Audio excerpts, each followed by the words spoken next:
নমস্কাৰ, মই পৰেশ পালেকাৰ প্ৰাসংগিক প্ৰশ্নলৈ আপোনালোকক স্বাগতম জনাইছো। আজি প্ৰাসংগিক প্ৰশ্নত আমি বৰ্তমান আপোনালোকে গম পায় যে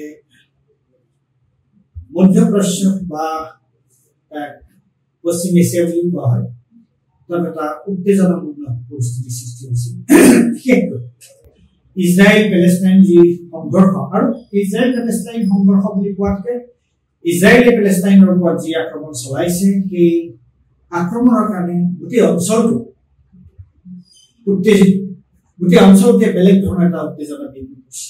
আৰু পশ্চিম এছিয়া বুলি ক'লে যিবোৰ দেশৰ কথা আমি কওঁ, সেই দেশবিলাকৰ ভিতৰত আছে Israel, Palestine, Lebanon, Jordan, Syria, Iraq, Saudi Arabia আদি দেশবোৰ।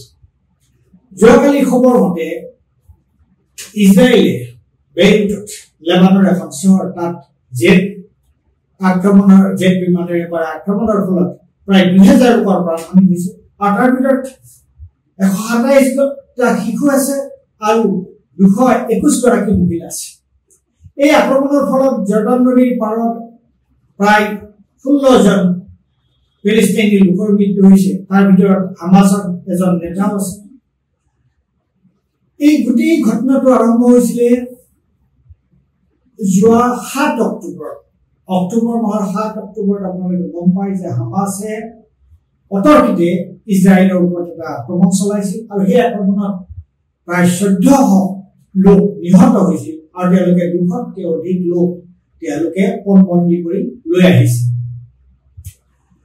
কিন্তু তাৰ পিছতে ইজৰাইলে প্ৰায় প্ৰতিদিনে পেলেষ্টাইনৰ ওপৰত আক্ৰমণ চলাইছে, আৰু এতিয়ালৈকে এই আক্ৰমণৰ ফলত প্ৰায় 40,000তকৈও বেছি লোক নিহত হৈছে, শিশু, মহিলা, বৃদ্ধকে লৈ, আৰু প্ৰায় 1 লাখ মানুহ খুনীয়া হৈছে।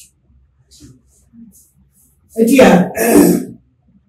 গোটেই প্ৰশ্নটো হৈছে যোৱা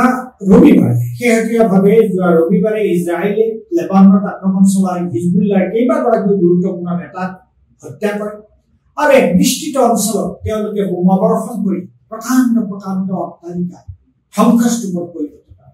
আৰু সেই ছবিবোৰ আপোনালোকে দেখিলে গম পাব যে কেনেকুৱাকে মুহূৰ্তৰ ভিতৰত তেওঁলোকে এটা অঞ্চল সম্পূৰ্ণৰূপে চূৰ্ণ বিচূৰ্ণ।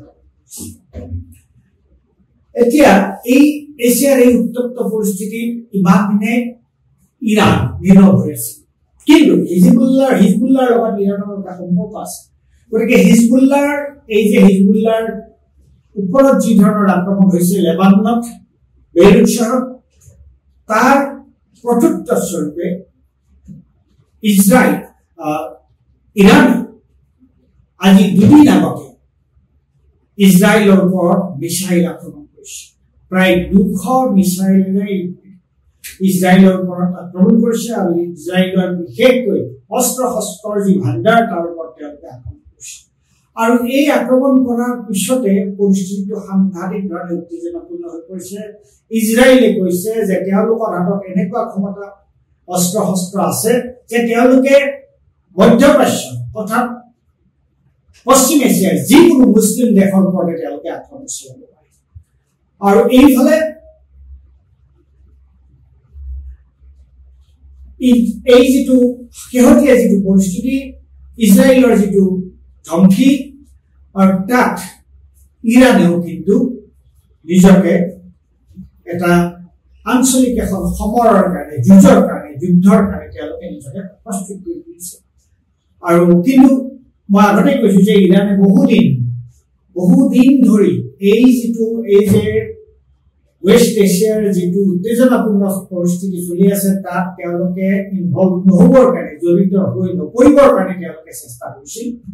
কিন্তু হিজবুল্লাৰ ওপৰত যোৱা দেওবাৰে ইজৰাইলে যিটো আক্ৰমণ কৰিলে, আৰু হিজবুল্লাৰ যথেষ্ট সংখ্যক নেতৃস্থানীয় লোকক হত্যা কৰিলে, ঘৰ বাৰী নষ্ট কৰি পেলালে, তাৰ পুতক তুলিবলৈ বাধ্যত পৰি ইৰাণে ইজৰাইলৰ ওপৰত 200 মিছাইলেৰে তেওঁলোকে আক্ৰমণ কৰিছে। আৰু তেতিয়া লগে লগে ইজৰাইলে কিন্তু এটা কথা কৈছে, ৱাশ্বিংটনলৈ তেওঁলোকে এটা বাৰ্তা প্ৰেৰণ কৰিছে কাটাৰৰ যোগেদি, যে আমি এই অঞ্চলটোত যুদ্ধ হোৱাটো, এখন আঞ্চলিক যুদ্ধ হোৱাটো নিবিচাৰো, কিন্তু যদি যুদ্ধ হয় তেতিয়াহ'লে আমি কি কৰিম। এতিয়া প্ৰশ্নটো হৈছে এই যে এই যে পেলেষ্টাইনৰ ওপৰত এই ধৰণৰ আক্ৰমণ চলিছে, ইজৰাইলে এই ধৰণৰ আক্ৰমণ কৰিছে, ইয়াৰ আৰম্ভণিটো কি? ইয়াৰ আৰম্ভণিটো আপোনালোকে নাভাবে যে হামাছে যোৱা বছৰ 7 অক্টোবৰৰ দিনা হামাছে যিটো অতৰ্কিতে আক্ৰমণ কৰিলে, সেই আক্ৰমণ কৰাৰ কাৰণে এইটো হৈছে। আচলতে হামাছৰ যিটো আক্ৰমণ, সেই আক্ৰমণটো ইজৰাইলে ইমান দিন পেলেষ্টাইনৰ ওপৰত হকে বিহকে যি আক্ৰমণ কৰি আহিছে তাৰহে এটা প্ৰতিক্ৰিয়া। আৰু এইটো আৰম্ভ হৈছিলে আজিৰ পৰা কিমান প্ৰায় ৭৫-৭৬ বছৰ আগতে, যেতিয়া তাত ইজৰাইল দেশ স্থাপন কৰা হৈছিল। আৰু ইজৰাইল দেশ স্থাপন কৰাৰ উদ্যোগ কোনে লৈছিল? ইজৰাইল দেশ স্থাপন কৰাৰ উদ্যোগ লৈছিল ইংলেণ্ড আৰু আমেৰিকাই। কিয় লৈছিল? যে যাতে তেওঁলোকে এই মধ্যপ্ৰাচ্যৰ যিটো ভূ ৰাজনৈতিক জিঅ'পলিটিকেল চিটুৱেশ্যনটো অৱস্থাটো তেওঁলোকে যাতে নিয়ন্ত্ৰণ কৰিব পাৰে। আৰু এইবোৰ কথা বিভিন্ন পণ্ডিতে, বিশেষকৈ এডৱাৰ্ড ছেইড আৰু অন্যান্যসকলে খুব ভালদৰে ব্যাখ্যা কৰি দিছে। এতিয়া প্ৰশ্নটো হৈছে, আৰু তাৰ পিছৰে পৰা তেওঁলোকে আজি সিটো কালি সিটো কৈ তেওঁলোকে আজি অলপ কালি অলপকৈ তেওঁলোকে পেলেষ্টাইনৰ তেওঁলোকৰ যিখিনি তেওঁলোক য'ত থাকে তেওঁলোকৰ বাসস্থানত তেওঁলোকে দখল কৰি আহি তেওঁলোকক জৰ্ডান নদীৰ সিটো পাৰে গাজাত তেওঁলোকক বন্দী কৰি পেলাইছে, তেওঁলোকক ঘেৰাও কৰি থৈছে। আৰু গাজা সম্পৰ্কে মাজতে বোধহয় ইউএনৰ ৰিপৰ্ট এটা কৈছে যে গাজাৰ যিটো পৰিস্থিতি সেইটো এটা কনচেন্ট্ৰেশ্যন কেম্পৰ দৰে অৱস্থা হৈছে। আৰু এই গোটেই পৰিস্থিতিটোৰ কাৰণে যে হামাছে যোৱা বছৰ যিটো আক্ৰমণ কৰিলে তাৰ কাৰণে গতিকে আমি হামাছক দায়বদ্ধ কৰিব নোৱাৰো। ইয়াৰ কাৰণে কিন্তু মূলতঃ ইজৰাইল নিজেই দায়ী। এতিয়া যদি এই অৱস্থাত বৰ্তমান যিটো পশ্চিম এছিয়াৰ যিটো অৱস্থা হৈছে, এতিয়া যদি এখন তাত যুদ্ধ লাগে তেতিয়াহ'লে তাৰ প্ৰভাৱ আপোনালোকে নাভাবিব যে তাৰ প্ৰভাৱ কেৱল পশ্চিম এছিয়াতে সীমাবদ্ধ হৈ থাকিব, তাৰ প্ৰভাৱ বিশ্বজোৰা হ'ব। কিয়নো তেনেকুৱা যুদ্ধ এখন হলে ইতিমধ্যে কোৱা হৈছে যে আপোনাৰ ৱৰ্ল্ড বেংক আৰু IMF আন্তৰ্জাতিক মুদ্ৰা নিধি আৰু বিশ্ব বেংকে ইতিমধ্যে কৈছে যে বিশ্বত সম্প্ৰতি এটা মন্দা অৱস্থাৰ এটা যেন সৃষ্টি হ'বলৈ গৈ আছে, অৰ্থনৈতিক মন্দা, তেনেকুৱা ধৰণৰ অৱস্থা এটা সৃষ্টি হৈ আছে। আৰু সেই অৱস্থাত যদি আমি ইতিমধ্যে ইউক্ৰাইন আৰু ৰাছিয়াৰ মাজত যুদ্ধ চলি আছে, আৰু ইটোফালে যদি এই ধৰণৰ যুদ্ধ এখন আৰম্ভ হয়, তেতিয়াহ'লে বিশ্ব অৰ্থনীতিৰ ওপৰত তাৰ বৰ বেলেগ ধৰণৰ প্ৰভাৱ পৰিব। আৰু পেট্ৰল এতিয়া ইজৰাইলে কৈছে যে তেওঁলোকে ইৰাণক যেতিয়া আক্ৰমণ কৰিব, তেওঁলোকৰ যিটো খনিজ সম্পদৰ যিবোৰ ঘাটি, অৰ্থাৎ খাৰুৱাৰ তলৰ যিবোৰ ঘাটি, তাত তেওঁলোকে আক্ৰমণ কৰিব। আৰু তাত যদি আক্ৰমণ কৰে তেতিয়াহ'লে কি অৱস্থা হ'ব? তাত আক্ৰমণ কৰিলে লগে লগে খাৰুৱাৰ তলৰ দাম বৃদ্ধি হ'ব। আৰু খাৰুৱাৰ তলৰ দাম বৃদ্ধি হ'লে কি হ'ব আপোনালোকে ভাবিছে? গতিকে আৰু তাৰ লগতে এই যে ভাৰতবৰ্ষতো কিন্তু এই যুদ্ধ, তাত যদি এনেকুৱা এখন যুদ্ধ লাগে, ভাৰতবৰ্ষ অৰ্থনীতি আৰু ভাৰতবৰ্ষ বৰ সাংঘাতিক ধৰণে ক্ষতিগ্ৰস্ত হ'ব। কিয়? দুটা কথা। এটা হৈছে যে পশ্চিম এছিয়াৰ বিভিন্ন দেশত, বিভিন্ন গাল্ফ ৰিজিয়নৰ পশ্চিম এছিয়াৰ বিভিন্ন দেশত ভাৰতবৰ্ষৰ লাখ লাখ যুৱক যুৱতীক কৰ্মৰত হৈ আছে। আৰু তেওঁলোকে ভাৰতবৰ্ষলৈ তেওঁলোকে যে তাত উপাৰ্জন কৰে, সেই উপাৰ্জনৰ এটা মেজৰ অংশ তেওঁলোকে এটা বেছ বুজন অংশ তেওঁলোকে ভাৰতবৰ্ষলৈ পঠিয়াই দিয়ে। আৰু সেয়ে ভাৰতবৰ্ষৰ অৰ্থনৈতিক তলত ঘটিছে। এতিয়া যদি হঠাৎ তেনেকুৱা ধৰণৰ তাত এখন যুদ্ধ লাগে, তেতিয়াহ'লে সেই ল'ৰা ছোৱালীবিলাক, সেই যুৱক যুৱতী তেওঁলোকে কৰ্মহীন হৈ পৰিব। গতিকে ভাৰতবৰ্ষৰ অৰ্থনীতি তেওঁলোকে পইচা পঠিয়াব নোৱাৰিব। আৰু পইচা পঠিয়াব নোৱাৰাই নহয়, তেওঁলোক কি হ'ব? তেওঁলোকে ৰাতাৰাতি তাৰ পৰা ভাৰতবৰ্ষলৈ গুচি আহিব লাগিব। গতিকে লাখ লাখ এনেই ভাৰতবৰ্ষৰ যিটো নিবনুৱা অৱস্থা, এইটো যোৱা 40 বছৰৰ ভিতৰতে ভাৰতবৰ্ষৰ নিবনুৱা অৱস্থা এতিয়া সংকটাপন্ন হৈ পৰিছে। তাত যদি আকৌ লাখ লাখ বাহিৰৰ পৰা আহি যিবিলাকে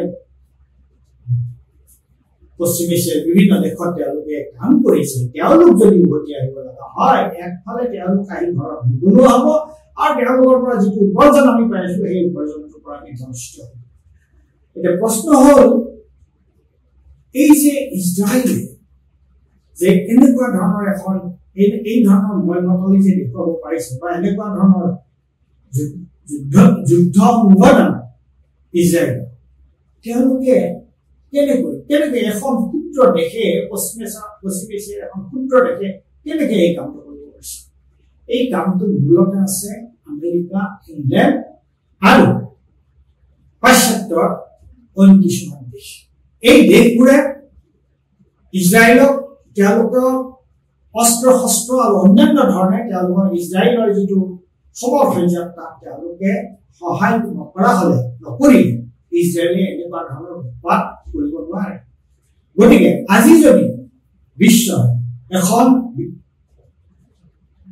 মধ্য এছিয়া আজি যদি মধ্য এছিয়া বা পশ্চিম এছিয়া এখন আঞ্চলিক যুদ্ধ আৰম্ভ হয় আৰু যিখন যুদ্ধ বিশ্বযুদ্ধৰ পৰ্যায়লৈকে যাব পৰা যোৱাৰ আশংকা আছে তেনেকুৱা ধৰণৰ অৱস্থা এটা যদি হয় আৰু যিটো হাৰত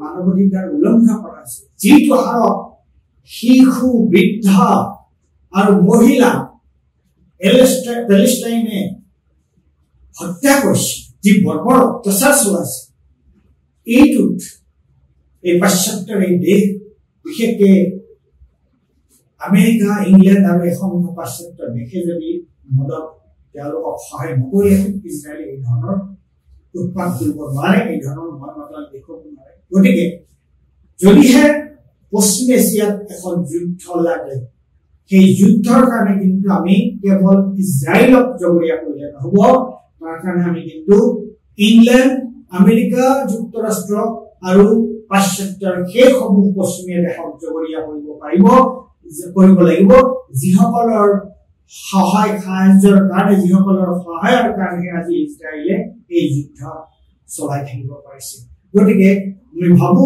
যে সকলোৰে মাজত শুভবুদ্ধি উদয় হ'ব আৰু ইজৰাইল প্লেষ্টিন সমস্যাৰ এটা আলোচনা বিলোচনাৰ মাজেৰে এটা শান্তিপূৰ্ণভাৱে তাৰ সমস্যাৰ সমাধান হ'ব আৰু নহ'লে কিন্তু আমি ভয়াৱহ পৰিস্থিতিৰ ফালে গৈ আছো ধন্যবাদ